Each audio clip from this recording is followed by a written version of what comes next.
आजकल बड़ा फैशन चला है गाल और बाल सजाने का। अच्छा नहीं, एक आया था यहीं बैठा हुआ एक लड़का, आजकल ऐसी फैशन ऐसी फैशन ऐसी फैशन, ऐसा फैशन चला है वो बाल है ना इधर से गायब इधर से गायब है, 4 अंगुल इधर से गए 4 अंगुल इधर से गए, बीच में रखा हुआ है। मैंने कहा क्या हो गया इस आदमी को, पागलपन तो देखो। मैंने कहा यार ये है क्या। वो मैं बिहार कर रहा था, बिहार करते बम्बई से आ रहा था, हाईवे पे मैंने देखा कि 2 आजू बाजू सर्विस लाइन होती है ना, साइड में चलने के लिए, इधर सर्विस लाइन इधर सर्विस, 4 अंगुल की ये सर्विस लाइन 4 अंगुल की ये सर्विस लाइन, बीच में फ्लाईओवर। अरे आदमी पूरा ट्रैफिक जाम कर रखा है बालों का, है ना। बाल और गाल कोई सुंदर मत बनाओ, बाल और गाल सुंदर होने से कुछ नहीं होता है। जुबान को सुंदर बनाओ, वाणी को सुंदर बनाओ, तो सारी दुनिया अपने प्रति आकर्षित हो जाया करती है। कभी विचार किया 1000 लीटर नींबू का रस, कितना कितना 1000 लीटर नींबू का रस यदि इस पंडाल में लाके रख दिया जाए तो एक भी चींटी उसकी तरफ आकर्षित नहीं होगी।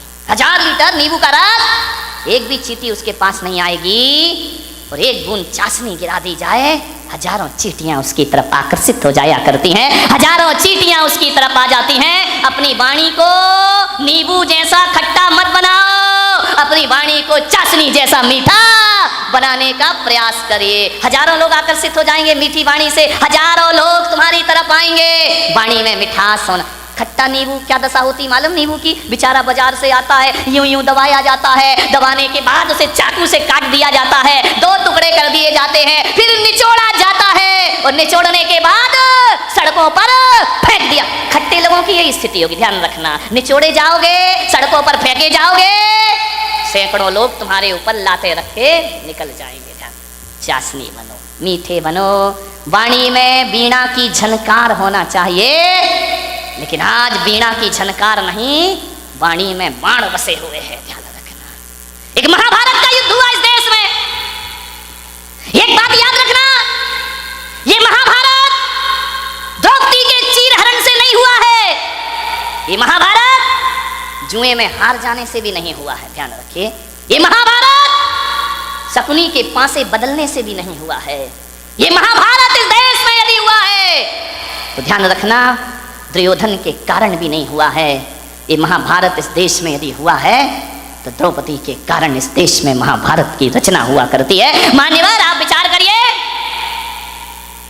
जब पांडवों को खंड प्रस्थ दिया गया कि जाओ पांडुपुत्र, धृतराष्ट्र ने कहा खंड प्रस्थ तुम्हें दिया जाता है, पूरा हस्तिनापुर दुर्योधन को दिया जाता है।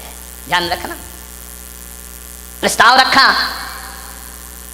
सुलह की बात हुई, दुर्योधन ने खंड प्रस्थ दे दिया, जहां ना पानी बरसता था ना जहां फसल होती थी, बंजर भूमि, जाओ वहां रहो। युधिष्ठिर ने कहा, अर्जुन ने कहा कोई बात नहीं, यदि हम में ताकत होगी तो खंड प्रस्थ को इंद्रप्रस्थ बना करके रख दिया जाएगा। ध्यान रखें, हौसले बुलंद होना चाहिए।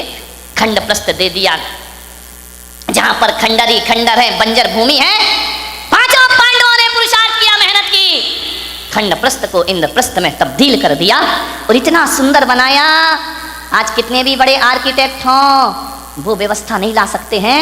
कैसे लोग थे, कैसी बुद्धि थी उनकी, बिना पढ़े लिखे भी इतना सब कुछ कर लिया करते थे। इतना सुंदर महल बनाया, पूरी दुनिया में चर्चा हुई कि युधिष्ठिर अर्जुन ने इतना सुंदर इंद्रप्रस्थ बनाया है, हजारों लोग देखने जा रहे हैं, बहुत खूबसूरत। दुर्योधन ने कहा कि मैं भी तो चल के देखूं, गया इंद्रप्रस्थ में, और जैसे ही इंद्रप्रस्थ पहुंचा दुर्योधन, इतना अद्भुत महल था, जो दिखता था वो होता नहीं था, और जो होता था वो दिखता। दुर्योधन ने अपनी धोती संभाली, उसे लगा कि यार यहाँ तो पानी पानी दिखाई दे रहा है, धोती संभाल करके चल रहा है, वहां तो पानी था ही नहीं, केवल दिखाई देता था। आगे देखा दुर्योधन ने, रंगोली बनी हुई है, चौक पूरे हुए, बहुत सुंदर है। अरे बोले यहाँ से तो आ गया, अब क्या धोती पकड़ना, अब क्या अपने को संभालना। इतना सुंदर, आंखें फटी की फटी रह गई दुर्योधन की। आगे बढ़ा, पानी था, गिरा छपाक से पानी में, पूरे कपड़े गीले हो गए। जोरदार अट्ठास हुआ झरोके से, बड़ी जोर से व्यंग की हंसी आई। उसने कहा देवर जी ये क्या हो गया, द्रौपदी की आवाज आई, गिर गए। अरे संभल के चलना सीखो देवर जी। पानी में गिरा हुआ दुर्योधन भीगा हुआ। द्रौपदी ने कहा, गिर गए ना, अब पता पड़ा कि इंद्रप्रस्थ क्या है और हस्तिनापुर क्या है। अरे तुम कैसे संभलोगे, अंधे का पुत्र अंधा ही होगा। बस यहाँ से महाभारत शुरू हो जाया करती है। द्रौपदी का चीरहरण महाभारत नहीं था, जुए में हारना महाभारत नहीं था। द्रौपदी का एक तीखा वचन कि अंधे का पुत्र अंधा ही होगा, बस इतनी सी वचन महाभारत की रचना करते हैं। ध्यान रखिए, उसी दिन दुर्योधन ने कसम खा ली कि आज जो अपमान तूने मेरा किया है, आज जो भरी सभा में तूने मेरा उपहास किया है, ठहर जा, एक दिन भरी सभा में तुझे नग्न नहीं किया तो मेरा नाम भी दुर्योधन नहीं होना चाहिए। इतनी सी बात ध्यान रखना। शब्द को संभाल के बोलिए, शब्द संभाल के बोलिए, शब्द के हाथ ना पाओ। ध्यान रखिए, एक वाणी जीवन को तबाह कर देती है। अपमान किसी का मत करो। ध्यान रखना, बड़ा आदमी तो छोड़ो, छोटा सा तिनका का भी अपमान मत करना, वरना कितने भी बड़े योद्धा बन जाओ, एक तिनका आंख में चला जाए तो सारा युद्ध धरा रह जाया करता है। ध्यान रखिए, वाणी अच्छी बोलिए, किसी को अपमानित मत करिए। एक तीखे वचन ने, एक कटु वचन ने महाभारत की रचना कर दी। ध्यान रखिए, मीठा बोलो, अच्छा बोलो, विपत्तियों को आमंत्रण मत दो, मुसीबत को आमंत्रण मत दो। एक तीखा वचन हजार विपत्तियों को लेकर अपने साथ आया करता है। ध्यान रखिए, बोलो तो बोलो सदा मीठे वचन। जो काम सख्ती से नहीं होते वो काम मिठास से हो जाया करते हैं। खुदा को भी पसंद नहीं शक्ति जुबान में, खुदा को भी पसंद नहीं शक्ति जुबान में, इसीलिए नहीं दी हड्डी जुबान में। ध्यान रखिए, पूरे शरीर में हड्डियां हैं, जुबान में हड्डी नहीं है, क्योंकि शक्ति पसंद नहीं करता वो ईश्वर। जुबान तो मुलायम होती है ना। ध्यान रखिए, जुबान जितनी मुलायम है वचन उससे ज्यादा मुलायम होना चाहिए। एक बात याद रखना, जुबान में हड्डी तो बिल्कुल नहीं होती, एक भी हड्डी नहीं है जुबान में। लेकिन एक बात याद रखना बारामती वालों, उसमें हड्डी तो एक भी नहीं होती है, लेकिन ताकत इतनी है कि सारी हड्डियां तोड़वा के रख देगी। ध्यान रखना, एक भी हड्डी नहीं बचेगी। यदि वो अपनी पे आ गई तो सारी हड्डियां तोड़वा देगी तुम्हारी। बहुत महत्वपूर्ण है जुबान का, ध्यान रखना। आंख एक है, आंख दो है, काम एक है। ये आंख भी देखती है, ये आंख भी देखती है, कान दो हैं, दायां कान भी सुनता है, बायां कान भी सुनता है, नासा द्वार दो हैं, दाई नासिका, रामदेव बाबा अनुलोम विलोम दो होती है। ध्यान रखिए, विचार कर, बड़ी दिक्कत हो गई इस देश में। किस्मत है मेरी कि इतनी महिलाएं और इतने पुरुष मेरे प्रवचन में आ रहे हैं, वरना टाइम किसके पास है? महिलाओं के पास तो और भी नहीं है। एक महिला से मैंने पूछा प्रवचन में नहीं आती, बोले नहीं आती महाराज। मैंने कहा क्यों नहीं आती है? बोले करूं क्या महाराज, रात को 12 बजे तक तो एकता कपूर जगाती है, रात को 12 बजे तक तो एकता कपूर नहीं सोने देती है, और सवेरे 4 बजे रामदेव बाबा जगा देते हैं। हम करें कहां से आए तुम्हारे प्रवचन में, इतने बिजी हैं हम लोग। ध्यान रखिए, समझिए, मानने वाला। दो नासा द्वार है, काम एक ही है, दो हाथ है, काम एक ही है, दो पैर हैं, काम एक ही है, दोनों पैर चला करते हैं, लेकिन जुबान अकेली है, इकलौती है, इकलौती औलाद है अपनी लीलावती। साली लीला यही कराती है, यही रास लीला करा दे, यही राम लीला करा दे। लीलावती का सावधान, इस लीलावती से 2 अंगुल की जुबान 5 फीट के शरीर का सत्यानाश करा सकती है। ध्यान रखिए, ये जो लीलावती बैठी है ना, इस पे कंट्रोल रखो, कंट्रोल कंट्रोल। ध्यान रखिए, ये जो लीलावती है बहुत नटखट काम करती है, पूरे शरीर में अकेली है, इकलौती औलाद है इस मुंह की। लेकिन एक बात ध्यान रखना, ये जो लीलावती है ना, है तो अकेली, काम डबल करती है। ध्यान रखना, एक चखना और एक बकना। ध्यान रखिए, जो 2 है वो एक काम करते, जो अकेली है वो ये चखती भी है और मीठा खाना याद रहा पर मीठा बोलना भूल गए। ध्यान रखिए, एक तोता तीखा तीखा खाता है, मिर्च खाता है तोता, मीठा मीठा बोलता है, और हम मीठा मीठा खाते में बोल दो तीखा तीखा बोलते हैं हमें जुबान से। जुबान को संभाल के रखो, वाणी सुंदर बनाओ। एक कितनी भी सुंदर महिला हो, खूबसूरत महिला हो, आसमान से उतरी हुई परी हो, ध्यान रखना। आप सोचते हो ना कि थोड़ी सी लिपस्टिक से हम बड़े अट्रैक्टिव लगेंगे। नहीं नहीं, कौन बोला महाराज हमारे पीछे क्यों पड़े हो तुम? ध्यान रख, लिपस्टिक लगा के आप सोचते कि हम सुंदर हो गए हैं। मैं आपसे निवेदन करता हूं, ओंठ कितने भी सुंदर बना लो, कितने भी लिपस्टिक लगा लो, कितने भी पतले ओंठ हो जाएं तुम्हारे, कितने भी गुलाबी ओंठ हो जाएं, लेकिन वाणी कड़वी हो तो बताइए आपका सौंदर्य कितनी देर टिकने वाला है? ओंठों का सौंदर्य ज़्यादा नहीं टिका करता है। मुझे तो समझ नहीं आता है, ये महिलाएं लिपस्टिक लगा के अपने को सुंदर समझती हैं, आदमी तो लिपस्टिक नहीं लगाता ना। नहीं, बारामती का मुझे पता, लगाते हो क्या? नहीं लगाते ना। एक बात बताओ, ये सोचती है लिपस्टिक से सुंदरता बढ़ती है, तो लिपस्टिक लगा के सुंदर दिखने वाली देवी हो, बिना लिपस्टिक वाले पे क्यों मरती हो? फैसला करो, फैसला। ये तो लिपस्टिक जान इन पे देती है लोग, ध्यान रखिए। इसका मतलब है लिपस्टिक कितनी भी अच्छी हो, चेहरे की सुंदरता कितनी देर की? आधे घंटे। एक बात बताओ, एक सुंदर चेहरे को एक बार देखोगे, दो बार देखोगे, तीन बार देखोगे, बार बार देखोगे, उस चेहरे से भी जी भर जाएगा। ध्यान रखिए, ध्यान रखना। ज्यादा सुंदर चेहरा कितने दिन अच्छा लगेगा? 1 साल, 2 साल। कितनी भी सुंदर पत्नी ले आओ बेटा, साल भर बाद तो वही हालत है कि वो बड़बड़ा रही है, अपन चुपचाप सुन रहे हैं बैठ करके।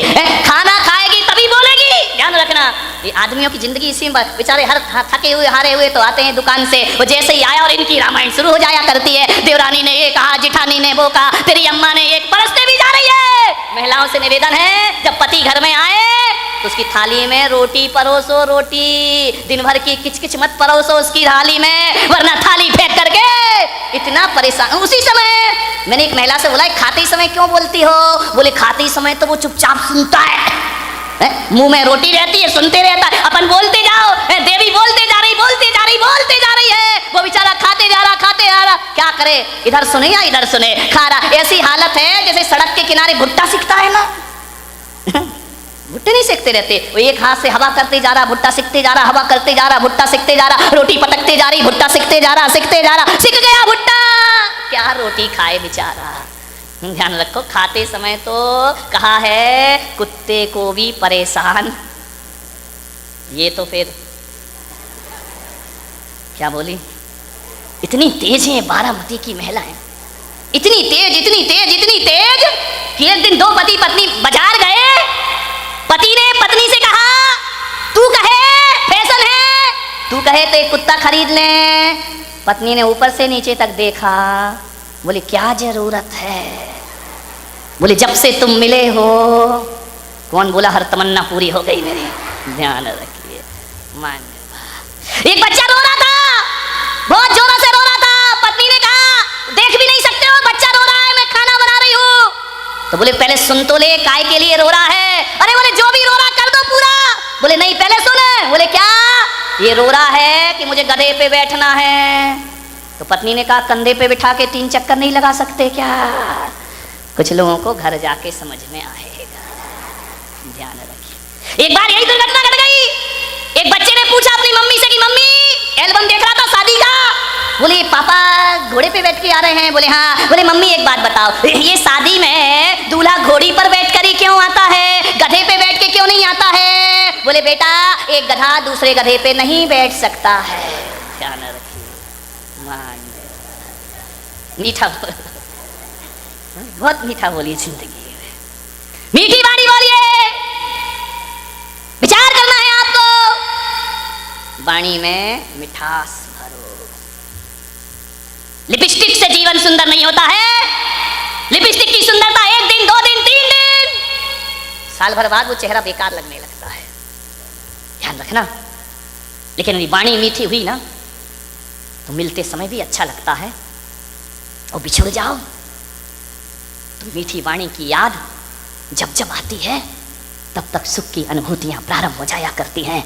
मीठी वाणी तो वो होती है बिछड़ने के बाद भी आदमी को याद रहा करती है। ध्यान रखिए। मैंने बारामती में भी ज़्यादा घूमा नहीं हूँ, उधर गया था पीछे एक दिन, इतने सुंदर मकान। मैंने कहा क्या गजब कर रही है भाई, मैं तो आया था गांव समझ के, लेकिन ये तो शहरों को भी पीछे कर रहा है। ध्यान रखिए। डाउट है तो ताली मत बजाओ, है ना। इतने सुंदर मकान, इतने सुंदर मकान।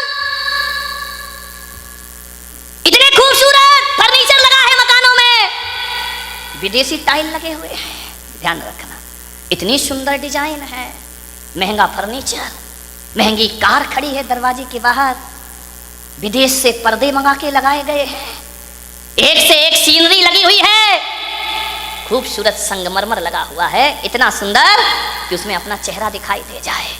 एक बात बताओ मेरे भाई, जिसका बहुत महंगा मकान हो, बहुत सुंदर फर्नीचर लगा हो, बहुत अच्छा सोफा सेट हो, डाइनिंग सेट बहुत सुंदर हो, ड्रेसिंग टेबल बहुत सुंदर हो, अलमारियां बहुत सुंदर हो, एक बात बताना, और कोई उस घर में जाए, बस सब कुछ सुंदर हो, आपकी देखकर आंखें फटी की फटी रह जाएं, कितना सुंदर मकान है, लेकिन एक बात बताइए, सब कुछ सुंदर हो लेकिन उसमें रहने वाले को बोलने का तमीज ना हो, वो बदतमीजी से बात करता हो, एक गिलास पानी भी ना पिलाता हो, और तुम गए और उसने इतना भी नहीं कहा कि भाई साहब आइए बैठिए, तो बताइए उस मकान की सुंदरता याद रहेगी आपको जाने के बाद, या उस आदमी का व्यवहार याद रहेगा आपको जाने के बाद? ध्यान रखिए, आप उस घर से निकल के जाएंगे, जिस मकान को बहुत सुंदर कह रहे थे वो मकान डिलीट हो जाएगा, और आदमी की बोली और व्यवहार जिंदगी भर याद रहेगा।